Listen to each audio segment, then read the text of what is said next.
In 2019, the Dallas City Council made a bold pledge to work to eliminate traffic deaths and to reduce injuries, a plan known as Vision Zero.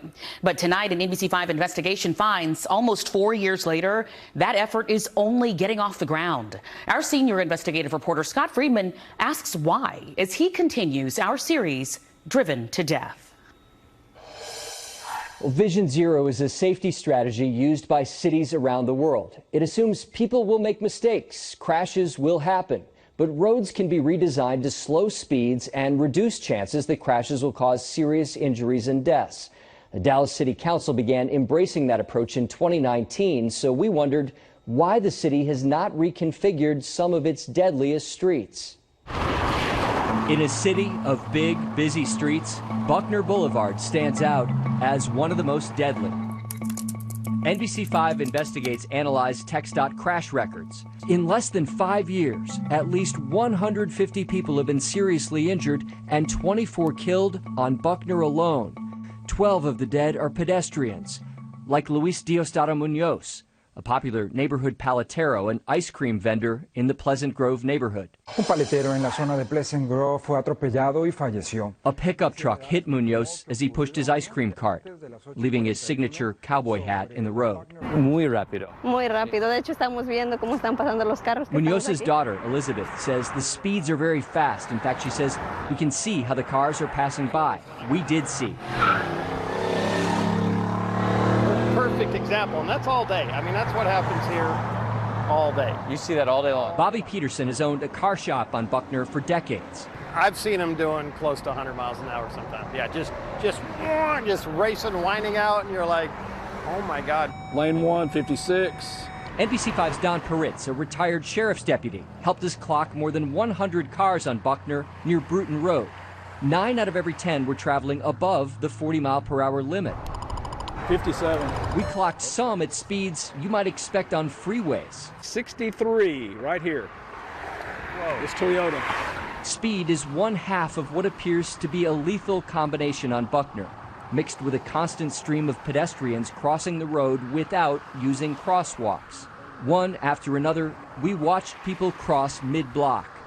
It's not hard to understand why when you see how far you would have to go to use a crosswalk. For example, on Buckner between Bruton and Hume Drive, we measured, and the crosswalks are more than a half a mile apart. So someone getting off the bus here would have to walk about a quarter of a mile up, cross the street, and then come a quarter of a mile down just to get to the other side. Están muy lejos los semáforos para cruzar. The traffic lights are too far away to cross, Elizabeth told us. She believes that's why her dad was not in a crosswalk when he died. I would like to see that no one else lose their life, just like my dad, she says. We need to stop building roads like this. We walked Buckner with David Zipper, an urban planner and researcher who studies road safety strategies around the world. This is a road that is designed unsafely, and it's people, I think, on foot in particular, who are going to pay a disproportionate share of the price for that. Zipper says Buckner and other streets that look like it were built for speed more than safety. He says the wide, straight lanes give drivers a false sense it's safe to drive freeway speeds, even though Buckner is lined with store entrances and pedestrians on a major bus route. The idea that you would create bus stops on a road like this and not facilitate the safe passage of pedestrians to and from that station, I mean, to be honest, it strikes me as, I don't know whether to say crazy or inhumane or both. We're going to talk about Vision Zero. What is Vision Zero? In 2019, the Dallas City Council said it would use a Vision Zero strategy to reshape dangerous streets. I'm really happy to see our city go towards making this commitment. The council is pledged to work to eliminate traffic deaths and cut serious injuries in half in the next 7 years. But a draft of a 2023 Vision Zero progress report we obtained showed few of the city's action items completed. Many marked as not started. Other progress notes were blank. We questioned the city about this. Weeks later, they released a new version showing more blanks filled in. But a memo attached says out of 40 action items this year, just 9 have been completed, 24 are in progress, 7 have not been started, with the end of the year just 8 weeks away. The report says the city has completed safety evaluations on 5 dangerous corridors, including Buckner, And it says lower cost, quick build improvements are being considered. How would you characterize the current situation on Dallas roads? I would say there's a lot of room for improvement. Catherine Rush is the city's chief transportation planner. Her department has completed its own study ranking streets with the most deaths and injuries, but it uses older 2015 to 19 data. The worst road was a portion of Great Trinity Forest Way in southern Dallas. One stretch of Buckner was second worst. Looking at all of Buckner, the city's numbers showed another 138 people killed or severely injured from 2015 to 19. How does it get that bad?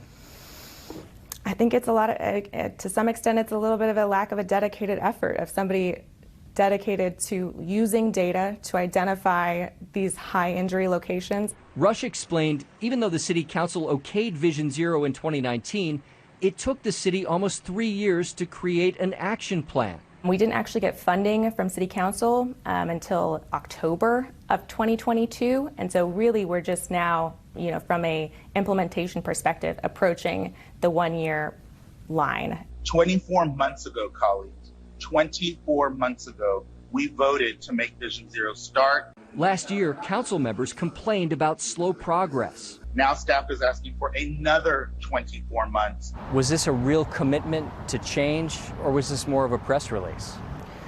I think at the time, everyone was on board with it. Councilmember Chad West believes the council is still on board, but says it must include Vision Zero in bond funding plans so it can pay for more significant improvements that reshape streets.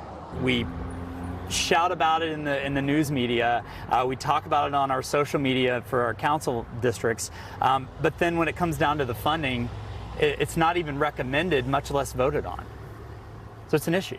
We also discovered the National Vision Zero Network reviewed Dallas's plan and found it did not meet the group's national criteria because it lacks concrete steps to reduce high speeds. We're not questioning any city's commitment to safety, but to really be recognized as a Vision Zero community, we want to see very explicit timelines, strategies, and ownership. The group believes cities must lower speed limits and narrow traffic lanes or reduce the number of lanes in pedestrian areas to encourage drivers to slow down.